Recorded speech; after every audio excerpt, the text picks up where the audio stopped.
السلام علیکم۔ سورہ رحمان کی فضیلت اور حقائق کیا ہیں؟ آپ نے سنا ہوگا حضور صلی اللہ علیہ وسلم نے سورہ رحمان کے بارے میں فرمایا ہے، سورہ رحمان عروس القرآن۔ یہ سورہ رحمان یہ قرآن کی دلہن ہے۔ جیسے دلہن کو آپ لباس پہناتے ہیں، خوشنما لباس پہناتے ہیں، اسے آراستہ پراستہ، اسے گہنے اور اس کو زیور پہناتے ہیں، تو جس طریقے سے سجاتے ہیں دلہن کو، اللہ تعالیٰ نے ایک صورت قرآن مجید میں ایسی رکھی ہے سورہ رحمان کہ اسے خوب سجایا ہے۔ اس میں الفاظ کا در و بس اس کا اپنا ایک ڈیوائن میوزک ہے۔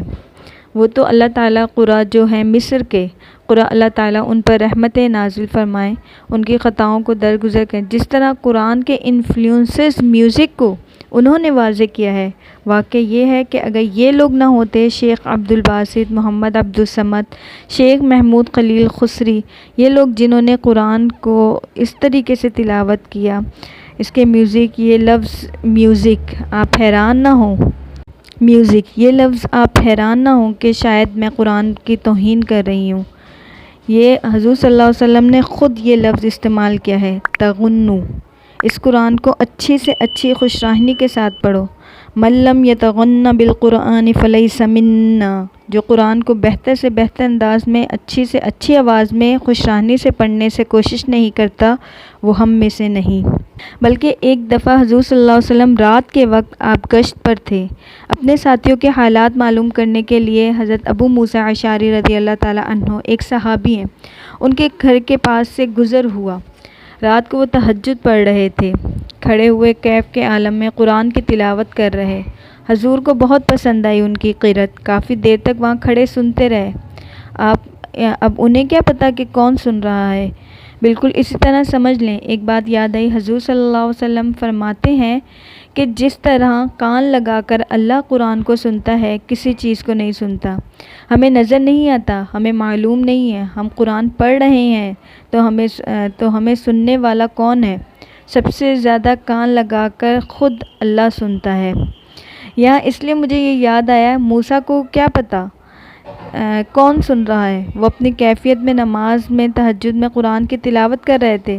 ظاہر بات گھر ایکڑوں میں بنے ہوئے نہیں تھے، ایک ایک کمرہ، ایک ایک کوئی حجرہ، ایسے ہی تو گھر تھے صحابہ کے، لہٰذا حضور پاس سے گزرے، آواز آئی، کافی دیر سنتے رہے، اس کے بعد آپ تشریف لے گئے۔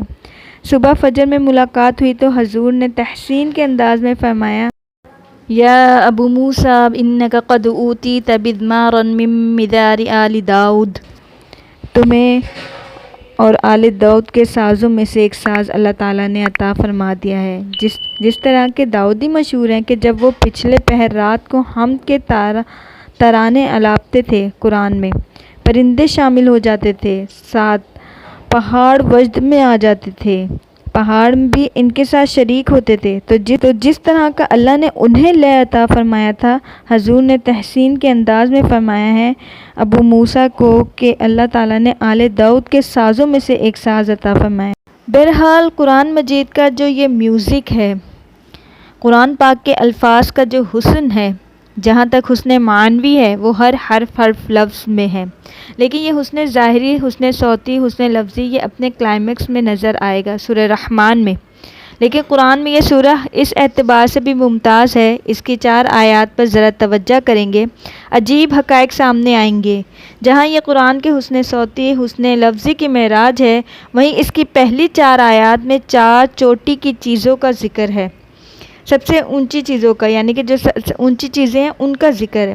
سب سے پہلی آیت کیا ہے؟ الرحمن، ایک آیت ہو گئی۔ رحمان کیا ہے؟ اللہ کا نام ہے۔ کبھی آپ نے غور کیا ہے اللہ کے ناموں میں سب سے پیارا نام کون سا ہے؟ رحمان۔ کیوں؟ اس کا مادہ کیا ہے؟ رحمت۔ ہمیں سب سے بڑھ کر کس چیز کی ضرورت ہے؟ رحمت خداوندی۔ اچھی طرح سن لیں حضور کے قول کو۔ حضور صلی اللہ علیہ وسلم فرماتے ہیں، کوئی شخص جنت میں مجرم اپنے عمل کی بنیاد پر داخل نہیں ہو سکے گا جب تک رحمت خداوندی دستگیری نہیں کرے۔ کسی صحابی نے بڑی ہمت اور جرأت کا ثبوت دیا اور پوچھ لیا، کیا حضور صلی اللہ علیہ وسلم آپ بھی؟ جواب دیا، کوئی شخص داخل نہیں ہو سکتا جنت میں محض اپنے عمل کی بنیاد پر جب تک اللہ کی رحمت خداوندی دستگیری نہ فرمائے۔ پوچھا گیا پھر سے آپ بھی؟ تو کہا گیا ہاں میں بھی۔ آپ اندازہ کیجئے جب محمد رسول اللہ رحمت خداوندی کی ضرورت مند ہو تو ہماری تو سب سے زیادہ ضرورت رحمت خداوندی کی ہوگی۔ اب یہ رحمت قرآن مجید میں اللہ تعالیٰ کے یہ شان دو الفاظ کے ذریعے سے آتی ہے، رحیم اور رحمان، اور کوئی مادہ نہیں ہے جس سے دو نام بنتے ہوں اللہ کے، لیکن یہ واحد مادہ ہے رحمت کا۔ رحمان بھی ہے، رحیم بھی۔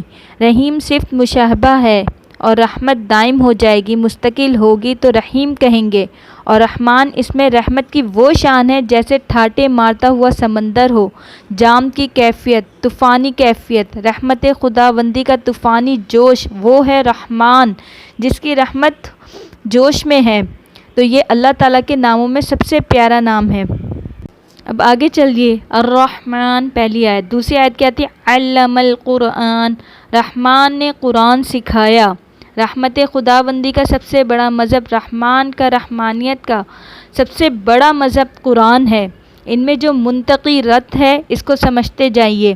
اچھا آپ یہ سوچئے، جو بھی علم انسان کو حاصل ہوا وہ کس نے دیا؟ اللہ نے۔ سائنس کا علم کس نے دیا؟ اللہ نے۔ علم آدم الاسماء کلہا، وہ علم اسماء جو حضرت آدم کو دے دیا گیا تھا، ازل میں یہ اسی کا ظہور ہے، جو ہو رہی ہے، جو ہوتی رہے گی ابھی۔ اور دوسرے جو علم ہے وہ کس نے دیے؟ اللہ نے دیے۔ لا یحیطون بشیء بعلمہ الا بما شاء، مخلوق میں سب سے کوئی اللہ کے علم سے احاطہ نہیں کر سکتا مگر وہ یہ کہ اللہ دینا چاہے۔ لیکن تمام علوم میں چوٹی کا علم قرآن، نوٹ کرتے جائیں چوٹی کی چیزوں کا۔ پہلا رحمان، اللہ کے ناموں میں جو چوٹی نام رحمان، پھر قرآن، اللہ نے انسانوں کو جو کچھ سکھایا اس میں چوٹی کا علم قرآن۔ تیسری آیت خلق الانسان، انسان کو پیدا فرمایا۔ سوال یہ ہے کہ حیوانات کو کس نے پیدا فرمایا؟ اللہ نے۔ آسمان کو کس نے پیدا کیا؟ اللہ نے۔ زمین کس نے پیدا کیا؟ فرشتے کس نے پیدا کیا؟ سب کچھ اللہ نے پیدا کیا۔ مطلب کیا ہوا؟ خلق الانسان، اس کی تمام مخلوق میں اس کا کلائمیکس، اس کی تخلیق کی معراج، اس کی تخلیق رتبہ عروج انسان ہے۔ یہ ہے مسجود ملائک بنا ہے، یعنی کہ انسان سب سے اونچی چیز ہے، یعنی کہ سب چیزوں میں۔ تو وما علینا الا البلاغ المبین۔